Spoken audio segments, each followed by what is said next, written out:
আপনি সওয়াবগুলো পৌঁছে দেন আল্লাহ রব্বুল আলামিন। বিশেষ করে আমাদের মাগুরায় যে 10 জন ভাই শাহাদাত বরণ করেছে, শহীদ মেহেদী হাসান রাব্বি, শহীদ ফরহাদ হোসেন, শহীদ সোহান, শহীদ আসিফ ইকবাল, শহীদ রাজু আহমেদ, শহীদ আহাদ, শহীদ সুমন, শহীদ মিঠু, শহীদ আল আমিন, শহীদ মুত্তাকিম বিল্লাহ সহ রব্বুল আলামিন জুলাইয়ের বন্দী আমাদের রাজপথের সহযোদ্ধা ফাহিম মুনতাসির শান্ত সহ যারা কবরে শুয়ে আছে, রব্বুল আলামিন আপনি তাদের রুহের উপরে সওয়াবগুলো পৌঁছে দেন আল্লাহ।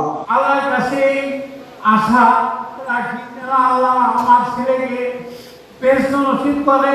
ওই যদি কারোর সাথে কোনো খারাপ ব্যবহার করে থাকে,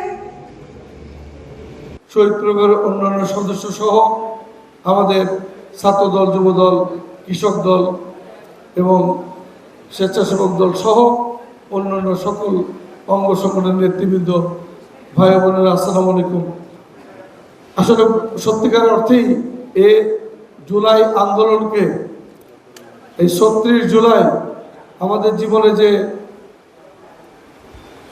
একটা পরিবর্তন এনে দিয়েছে, তার জন্যই কিন্তু আজকে আমি আপনাদের ভোটে এমপি, তার জন্যই কিন্তু আজকে আমাদের জেলা পরিষদের প্রশাসক জনাব আলী আহমদ দায়িত্বপ্রাপ্ত হয়েছেন। আমরা কিন্তু আসলে এই শহীদদের রক্তের উপর দাঁড়িয়ে আজকে যে অবস্থানে এসেছি, আমাদের দৃঢ় অঙ্গীকার রয়েছে। আমাদের নেতা, সংসদ নেতা, বাংলাদেশের সত্যিকারের এক অগ্রনায়ক, এদেশের মাননীয় প্রধানমন্ত্রী।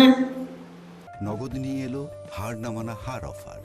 সর্বনিম্ন 10,000 টাকা রেমিটেন্স নগদে পাঠালে থাকছে স্বর্ণের হার জেতার সুযোগ। সেদিনও সংসদে দাঁড়িয়ে জুলাই শহীদদের নিয়ে ওনার সুস্পষ্ট বক্তব্য উনি রেখেছেন। সুতরাং আমার বিশ্বাস করি আলমগীর যে প্রস্তাব দিয়েছে, সেই প্রস্তাব আমাদের প্রধানমন্ত্রীর। সঙ্গত কারণেই এ ব্যাপারটাকে অবশ্যই গুরুত্ব দেওয়া হবে। আসলে যারা চলে গিয়েছে তাদেরকে তো আমরা ফিরে পাবো না। তাদের এই পরিণতির জন্য যারা দায়ী, তাদের বিচার দ্রুততার সাথে আমরা সকলেই দেখতে চাই। বাংলাদেশে তাদের বিচার ইনশাল্লাহ অবশ্যই হবে, এটা হচ্ছে বিএনপির দৃঢ় অঙ্গীকার। এবং শুধু তাই নয়, তাদের পাশে সঠিকভাবে থাকার জন্য, তাদের জন্য যা যা করণীয় আমাদের পক্ষে যে সম্ভব, সেইটা ইনশাল্লাহ আমরা করব। আমরা আপনাদের খোঁজখবর রাখি। আমরা আপনাদের সবসময় আপনাদেরকে সরাসরি কথা না বললেও আমাদের লোকজনের মাধ্যমে আপনাদের খোঁজখবর নেই, এবং আপনাদের খোঁজখবর নেই বলেই জুলাই আসার শুরুতেই আপনাদেরকে আমরা আজকে এখানে আহ্বান করেছি। চাকরি দেওয়া হবে। আমি ইতিমধ্যেই ওইখানে যে 2 জন ছেলে শহীদ হয়েছিল, তার এক সন্তানের কাছে কাগজপত্র নিয়ে এনেছি এবং তার চাকরি ধরেন হয়ে গেছে ইনশাল্লাহ। এরকম আমরা আমাদের এমপি মহোদয় সহ আমরা কথা দিচ্ছি, আমাদের এখানে জেলা পরিষদে আরও কিছু নিয়োগ হবে।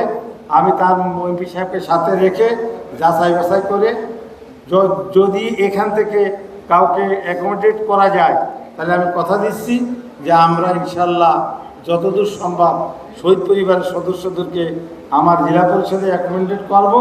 তারপরেও যদি অন্য জায়গায় আসলে সেটা আমি এবং এমপি সাহেব এবং আমার দলের নেতারা থেকে যাচাই বাছাই করে অবশ্যই আমরা সেই ব্যবস্থা গ্রহণ করব।